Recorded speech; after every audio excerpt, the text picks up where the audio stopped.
Hello everyone. അപ്പോൾ ഇന്ന് നമുക്ക് ഗാർലിക് സ്പ്രൗട്ട്സ് വെച്ചിട്ട് 2 ഡിഷ് ഉണ്ടാക്കാം. ഞാൻ നാട്ടിൽ നിന്നൊന്നും ഇതുവരെ ഇത് കഴിച്ചിട്ടില്ല കേട്ടോ. അപ്പം ഇതിൻ്റെ ടേസ്റ്റ് എന്താണെന്ന് ഒന്നും അറിയത്തില്ല. ഞാൻ ജസ്റ്റ് ഗൂഗിളിൽ നോക്കിയപ്പോൾ കുറച്ചൊരു കുത്തുന്ന ഒരു ഗാർലിക്കി ടേസ്റ്റ് ആയിരിക്കും എന്നിങ്ങനെ കണ്ടു.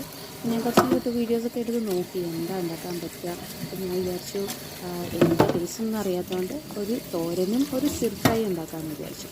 ഓക്കെ, അപ്പോൾ അത് ആദ്യം നന്നായിട്ട് വാഷ് ചെയ്തെടുത്തു. പിന്നെ ജസ്റ്റ് 1 ഇഞ്ച് നീളത്തിൽ ഞാൻ കട്ട് ചെയ്തെടുത്തു. അപ്പോൾ ഞാൻ കട്ട് ചെയ്തതിന് ശേഷം അതെടുത്ത് മാറ്റി വെച്ചിട്ട് പിന്നെ നമ്മുടെ തോരന് വേണ്ടിയിട്ട് കുറച്ച് കുനുകുന അരിഞ്ഞെടുത്തു. ഓക്കെ, അപ്പം ഈ 2 രീതിയിൽ ഞാൻ അരിഞ്ഞ് മാറ്റി വെച്ചു. എന്നിട്ട് ഒരു സവാള എടുത്ത് അരിഞ്ഞ് വെച്ചു. പിന്നെ ഞാനൊരു മിക്സിയുടെ ജാറിലേക്ക് കുറച്ച് തേങ്ങ, ഡെസിക്കേറ്റഡ് കോക്കനട്ടാണ് ഞാൻ യൂസ് ചെയ്യുന്നത്. പിന്നെ 2 പച്ചമുളക്, കുറച്ച് ജീരകം, ഇച്ചിരി മഞ്ഞൾപ്പൊടി എന്നിവ ചേർത്ത് ജസ്റ്റ് ഒന്ന് മിക്സിയിലിട്ട് കറക്കിയെടുത്തു. അതിനുശേഷം ഞാൻ നമ്മുടെ പാൻ എടുത്തിട്ട് അതിനകത്തേക്ക് ഓയിൽ ഒഴിക്കുന്നുണ്ട്.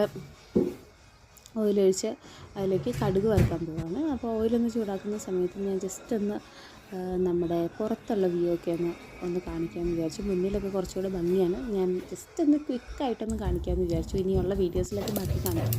അപ്പോൾ കടുക് വറുത്തതിന് ശേഷം നമ്മുടെ സവാളയും കുറച്ച് കറിവേപ്പിലയും ഇട്ട് പിന്നെ നമ്മുടെ ഗാർലിക്കിൻ്റെ തണ്ടുകൾ അതിനകത്ത് ആഡ് ചെയ്ത് ഒന്ന് ജസ്റ്റ് സോട്ട് ചെയ്തെടുക്കുന്നുണ്ട്.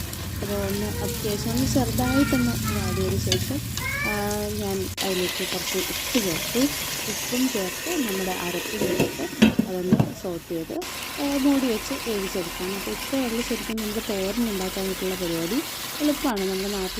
നമ്മുടെ നാട്ടിലൊക്കെ ചെയ്യുന്ന പോലെയുള്ളൊരു തോരൻ, അത്രയേ ഉള്ളൂ. അപ്പോൾ അത് അവിടെ റെഡി ആയിട്ടുണ്ട്. നമുക്കിനി സ്റ്റിർ ഫ്രൈ ഉണ്ടാക്കാം. സ്റ്റിർ ഫ്രൈ ഉണ്ടാക്കാൻ വേണ്ടിയിട്ട് അതിനകത്തേക്ക് നമ്മൾ ഒലിവ് ഓയിൽ വെച്ച്, ഒലിവ് ഓയിലിന് പകരം ശരിക്കും സെസമി ഓയിലാണ് ആഡ് ചെയ്യുന്നത്. പക്ഷേ ഇവിടെ ഞാൻ ഒലിവ് ഓയിലാണ് യൂസ് ചെയ്യുന്നത്. പിന്നെ ഒരു എഗ്ഗ് സ്ക്രാമ്പിൾ ചെയ്ത്, കാരണം കുറച്ച് ഗാർലിക്കിൻ്റെ തണ്ട് ഞാൻ എടുത്ത് വെച്ചിട്ടുള്ളൂ.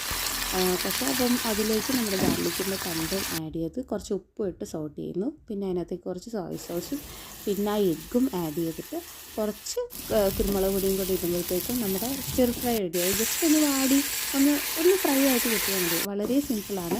അതിനുശേഷം ഞാനൊരു പായസം കൂടെ കുടിച്ചു. നേരത്തെ ഉണ്ടാക്കി വെച്ചൊരു പരിപ്പ് പായസം കൂടെ കുടിച്ചു ഹസ്ബൻഡ് എഴുന്നേറ്റ് വരുന്നതിന് മുന്നേ. അപ്പോൾ ടേസ്റ്റ് ചെയ്ത് നോക്കിയപ്പോൾ ഹസ്ബൻഡിന് ശരിക്കും സ്റ്റിർ ഫ്രൈ ആണ് ഇഷ്ടപ്പെട്ടത്. എനിക്കും സ്റ്റിർ ഫ്രൈ ആണ് ഇഷ്ടപ്പെട്ടത്. തോരൻ അത്ര സുഖമില്ലായിരുന്നു.